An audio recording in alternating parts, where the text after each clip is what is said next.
When I was 7, some good-looking guy my mom brought home gave me a box of mangoes. That same day, my dad watched me eat those mangoes while he signed the divorce papers. Then he jumped off a building. After that, I couldn't stand mangoes. They made me sick just thinking about them. So on my wedding day, I told my wife Irene, if you ever want to divorce me, just give me a mango. She hugged me tight and didn't say anything. From then on, she avoided mangoes too. 5 years into our marriage, on Christmas Eve, Irene's childhood friend Stephen Carter put a mango on her desk. She immediately cut ties with him and fired him from the company. That day, I knew she was the one for me. 6 months later, I come back from overseas after closing $1 billion deal. At the celebration dinner, Irene hands me a drink. I'm halfway through it when Stephen, the guy who got fired, walks up behind me with this smug grin. How's the mango juice? He asks. I stare at Irene in shock, but she's trying not to laugh. Don't be mad. Steve wanted me to prank you. I didn't give you a mango, just juice. But honestly, Steve's right. You're being ridiculous about the mango thing. You seem to like it just fine. I keep my face blank, lift my glass, and throw the rest of the juice in her face. Then I walk out. Some things aren't jokes. Mangoes aren't. And neither is divorce. Mr. White, your stomach's acting up from stress. Stop eating things you don't like. Next time it won't just be a stomachache. You might need surgery. Stay here overnight for observation, and make sure your family comes to get you. I sat there quietly after the doctor left. I'd worked 39 days straight overseas on this new project, and finally made it home. I never thought Irene's mango juice at the celebration would land me in the hospital. I opened our WhatsApp chat and started typing, then stopped. Something was off. I looked closer. It was Irene, but she'd changed her profile picture to a green mango. While I was staring at my phone, she called. Her voice was cold. I'm home. Where are you? I didn't answer. Before, I would have just let it go and acted like nothing happened. But tonight, I had nothing to say. She got annoyed. End of. Jason White, how long are you going to keep this up? I'm at the hospital. She went quiet. She never cared about my health. She probably never imagined her juice would put me in the hospital. Wait there. I'm coming right now, she said. I didn't want to see her, but I was too weak to move. Time passed. The doctor checked on me 3 times. Irene never showed up. Right before I fell asleep, I checked my phone one last time. Stephen had posted on Instagram, every time I get hurt, my princess appears like magic. Life is good. The photo showed Irene putting a band-aid on him. Stephen's profile picture was a yellow mango. It looked nice, but it made me want to throw up. We'd known each other for 10 years. Irene always knew my boundaries. She'd worked in business for years and knew how to act professional around other guys, but now she kept crossing the line. If that's how it was going to be, we were done. And the $1 billion deal I'd been working on in Urentia, she didn't need that either. It could make or break the company. The next morning, Irene hadn't texted or called. I wasn't even mad. After my checkup came back fine, I went straight home, a 5,000 square foot villa we'd paid off last year. 7 years ago, when we graduated, we lived in a basement and shared instant oatmeal. 5 years ago, when we got married, we ate street food and bought a tiny cake.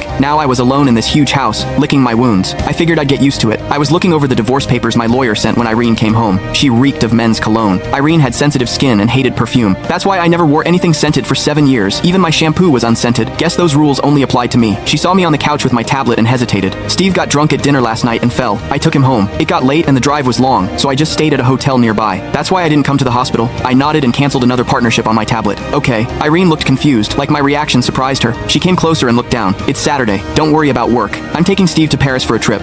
Click the link on the homepage to watch the full follow-up for free.